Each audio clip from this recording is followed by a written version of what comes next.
श्रीवास्तव जी। श्री हरि हरि। महाराज जी आपके चरणों में कोटि कोटि प्रणाम। महाराज जी, आज के इस स्वार्थ से भरे संसार में निस्वार्थ प्रेम करने वाला कोई है क्या? हाँ, स्वार्थ रहित जग जुग उपकारी, तुम तुम्हार सेवक असुरारी। भगवान और भगवान के प्रेमी भक्त। सांसारिक संसार में कोई जो संसार में निस्वार्थ प्रेम नहीं, करता। संसार स्वार्थ लाग करे सब प्रीति, सुर नर मुनि सब की यह रीति। संसार में नहीं, संसार में स्वार्थ की ही प्रीति है।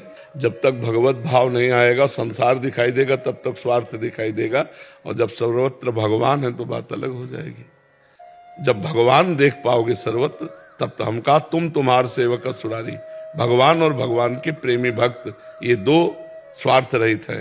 तो जब भगवान देखोगे तो स्वार्थ नहीं दिखाई देगा, संसार देखोगे तो स्वार्थ दिखाएगा। निस्वार्थ बात करने वाला, जैसे कोई भी आजकल रिश्ते नाते हुए तो निस्वार्थ कभी कोई बात ही नहीं करता। जगह मूल ही खराब है। मूल विवेक जो है, बुद्धि है, वही खराब है।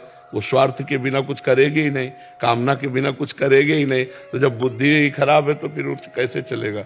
बुद्धि शुद्ध हो जाए तो फिर परमार्थ दिखाई दे। परमार्थ में स्वार्थ नहीं है। स्वार्थ में संसार में सबके अंदर भरा हुआ है। पूरा सुर नर मुनि सब की यह रीति। स्वार्थ पाए करे से। हाँ, केवल भगवान और भगवान के प्रेमी भक्त, इन दो में स्वार्थ नहीं दिखाई देगा। बिल्कुल निस्वार्थ भाव से। जी, जैसे कोई भक्त अपना भजन करता तो वो भी कहीं ना कहीं अपने स्वार्थ के लिए करता है कि हमारा ही कल्याण हो। वो एक सीमा तक, आपकी सोच तक।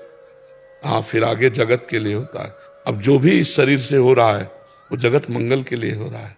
तभी तुम्हारा परिवर्तन होता है कि हमने जब से सुना तब से छोड़ दिया, अब हम ऐसे चल रहे वैसे चल रहे।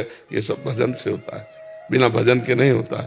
पूरा बड़े बड़े संत महात्मा रात दिन भजन करते हैं, फिर संकल्प करते हैं, सर्वे भवन्तु सुखिना, सर्वे सन्तु निरामया, सर्वे भद्राणि पश्यन्तु माँ कस्य। अब तुम कैसे जान पाओगे?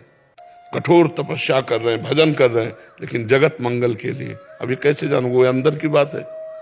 तुम्हें लगा कि संत महात्मा भी भजन करते अपने कल्याण के लिए। कल्याण तुमका कब का हो जाता है? ये भी भगवान के मार्ग में कदम रखते हैं ते भी कल्याण हो जाता है।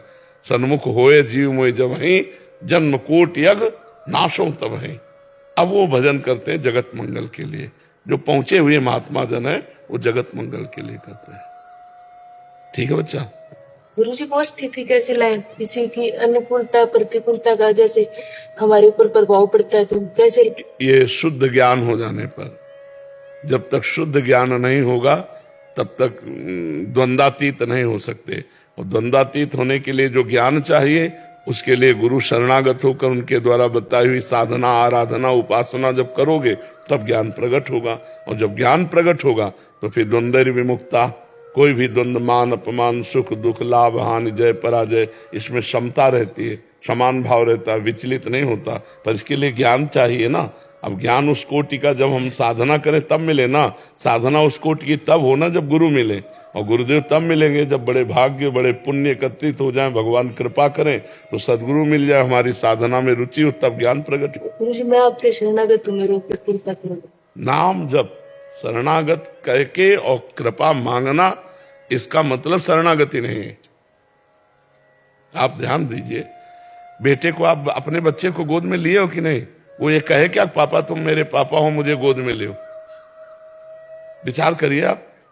मुझे ठसक होनी चाहिए कि मैं इनका बताने की थोड़ी जरूरत है। मैं तो अहोभाग्य मुझे ऐसे गुरुदेव मिले, मैं शरणागत हूँ।